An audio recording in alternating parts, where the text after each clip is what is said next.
28 नवंबर के Gurukul prep daily podcast में आपका स्वागत है।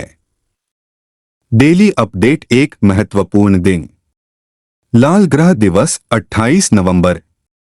28 नवंबर को लाल ग्रह दिवस 1964 के नासा द्वारा मेरिनर 4 के लॉन्च की याद में मनाया जाता है, जो मंगल ग्रह पर उतरने वाला पहला अंतरिक्ष यान था।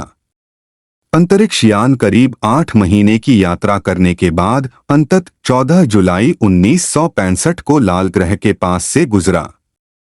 लाल ग्रह दिवस हमारे पड़ोसी ग्रह के बारे में अधिक जानने का लाभ उठाने का आदर्श अवसर है। दूरबीन के माध्यम से मंगल ग्रह को देखने वाला पहला व्यक्ति गैलीलियो गैलीली था। ग्रह का नाम, जो इसके लाल रंग से जुड़ा है, रोमन देवता से लिया गया है। डेली अपडेट 2 समझौता। स्विच मोबिलिटी ने भारत में ईवी अपनाने में तेजी लाने के लिए वर्टेलो के साथ समझौता ज्ञापन पर हस्ताक्षर किए। स्विच मोबिलिटी ऑटोमोटिव लिमिटेड ने अगले 3 से 5 वर्षों में पूरे भारत में 1000 इलेक्ट्रिक वाहनों को तैनात करने के लिए वर्टेलो के साथ एक रणनीतिक समझौता ज्ञापन में प्रवेश किया है। यह सहयोग स्विच मोबिलिटी के उन्नत इलेक्ट्रिक लाइट कमर्शियल व्हीकल्स या ELCV और इलेक्ट्रिक बसों को वर्टेलो के लीजिंग इकोसिस्टम में एकीकृत करके जलवायु परिवर्तन, वायु प्रदूषण और शहरी भीड़ जैसे महत्वपूर्ण मुद्दों को संबोधित करने पर केंद्रित है। अशोक लेलैंड की सहायक कंपनी ने एक बयान में कहा कि वर्टेलो स्विच की उन्नत इलेक्ट्रिक बसों और ELCV को पट्टे पर देगी और उनका वित्तपोषण करेगी। डेली अपडेट 3 समझौता। यूपी ने पर्यटन स्थलों के आसपास होमस्टे को बढ़ावा देने के लिए समझौता ज्ञापन पर हस्ताक्षर किए। अंतर्राष्ट्रीय सफलता की कहानियों के मॉडल पर पर्यटन स्थलों के पास होमस्टे को बढ़ावा देने के लिए उत्तर प्रदेश के पर्यटन विभाग और लखनऊ में बेबीवर नेस्ट के बीच एक समझौते पर हस्ताक्षर किए गए हैं। साझेदारी का उद्देश्य इन होमस्टे स्थानों के आसपास बुनियादी ढांचे और सुविधाओं को बेहतर बनाने के लिए व्यापक जानकारी एकत्र करना है। ऐसा करके यह पर्यटकों के लिए एक यादगार अनुभव बनाना चाहता है, जिससे उन्हें क्षेत्र की संस्कृति और जीवन शैली से निकटता से जुड़ने की अनुमति मिलती है। यह घोषणा उत्तर प्रदेश के पर्यटन और संस्कृति मंत्री जयवीर सिंह ने की। डेली अपडेट 4 नियुक्ति। जी बालासुब्रमण्यम को मालदीव में उच्चायुक्त नियुक्त किया गया। 1998 के भारतीय विदेश सेवा अधिकारी जी बालासुब्रमण्यम को मालदीव में भारत का अगला उच्चायुक्त नियुक्त किया गया है। वर्तमान में नाइजीरिया के संघीय गणराज्य में भारत के उच्चायुक्त के रूप में सेवारत बालासुब्रमण्यम को जल्द ही अपना नया कार्यभार संभालने की उम्मीद है। वर्तमान में मुनु महावर मालदीव में भारत के उच्चायुक्त के रूप में कार्यरत हैं। उन्होंने 10 नवंबर 2021 को मालदीव में भारत के उच्चायुक्त का पद ग्रहण किया। लोक प्रशासन में स्नातकोत्तर जी बालासुब्रमण्यन 1998 में भारतीय विदेश सेवा में शामिल हुए थे। डेली अपडेट 5 नियुक्ति। भारत ने दिनेश भाटिया को ब्राजील का राजदूत नियुक्त किया। भारतीय विदेश सेवा के 1992 बैच के अधिकारी दिनेश भाटिया को ब्राजील में भारत का अगला राजदूत नामित किया गया है।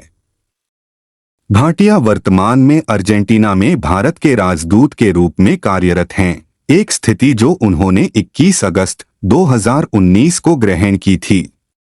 इससे पहले उन्होंने टोरंटो में भारत के महावाणिज्य दूत और कोटेडी आइवर, गिनी और लाइबेरिया में राजदूत के रूप में कार्य किया। इसके अतिरिक्त उन्होंने मैड्रिड, काठमांडू और कुवैत सहित विदेशों में भारतीय मिशनों में विभिन्न पदों पर कार्य किया है। उन्होंने नई दिल्ली में विदेश मंत्रालय के विभिन्न प्रभागों में भी काम किया है। Daily update 6 banking. HDFC bank ने अर्धशहरी ग्रामीण भारत के लिए प्रगति बचत खाता लॉन्च किया। भारत के सबसे बड़े निजी क्षेत्र के बैंक HDFC बैंक ने प्रगति बचत खाता शुरू करने की घोषणा की, जिसे विशेष रूप से पूरे भारत में ग्रामीण और अर्धशहरी लोगों की बैंकिंग जरूरतों को पूरा करने के लिए डिजाइन किया गया है। अर्धशहरी और ग्रामीण स्थानों में HDFC बैंक की 4,600 से अधिक शाखाएं भारत की लगभग 2/3 आबादी तक पहुंचने के लिए उत्पाद का लाभ उठाने के लिए बिंदु के रूप में कार्य करेंगी, जिससे ग्रामीण आर्थिक विकास को बढ़ावा मिलेगा।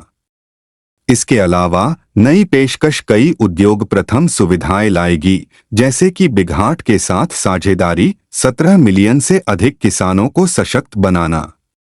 डेली अपडेट 7 पुस्तकें।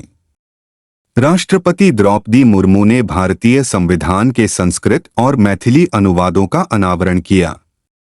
26 नवंबर 2024 को संविधान दिवस और भारतीय संविधान को अपनाने की 75वीं वर्षगांठ के अवसर पर राष्ट्रपति द्रौपदी मुर्मू ने नई दिल्ली में भारतीय संविधान के संस्कृत और मैथिली अनुवादों का अनावरण किया। इस कार्यक्रम ने भारत की भाषाई विरासत की समृद्ध विविधता का जश्न मनाया और देश के लिए मार्गदर्शक ढांचे के रूप में संविधान के महत्व की पुष्टि की।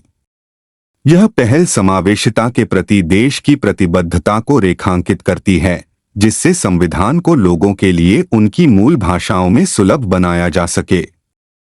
डेली अपडेट 8 रक्षा।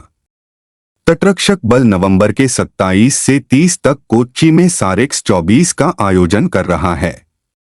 एक आधिकारिक प्रेस बयान के अनुसार भारतीय तटरक्षक बल 27 से 30 नवंबर तक कोच्चि में NMSAR बोर्ड के तत्वावधान में राष्ट्रीय समुद्री खोज और बचाव अभ्यास और कार्यशाला सारेक्स 24 आयोजित कर रहा है।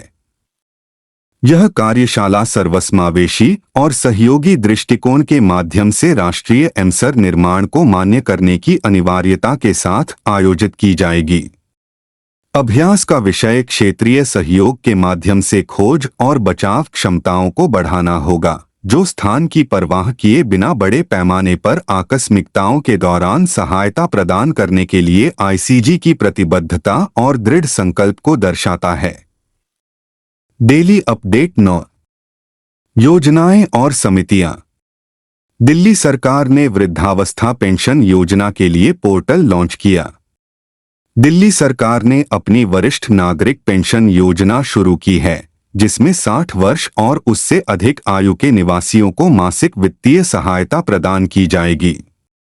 अपने पहले दिन इस योजना ने 10,000 से अधिक आवेदनों को आकर्षित किया, जो सहायता कार्यक्रम की महत्वपूर्ण मांग को चिह्नित करता है।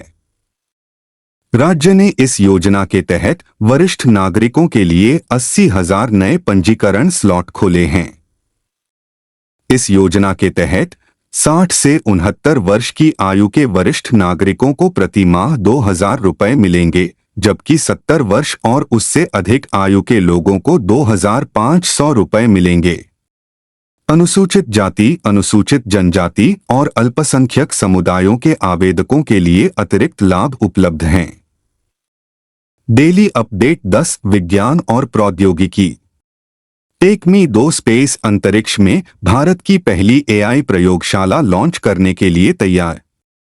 हैदराबाद स्थित एक अंतरिक्ष प्रौद्योगिकी फर्म टेकमी 2 स्पेस ने अंतरिक्ष में भारत की पहली AI प्रयोगशाला MOITD माई ऑर्बिटल इंफ्रास्ट्रक्चर टेक्नोलॉजी डेमोन्स्ट्रेटर के आगामी लॉन्च की घोषणा की है।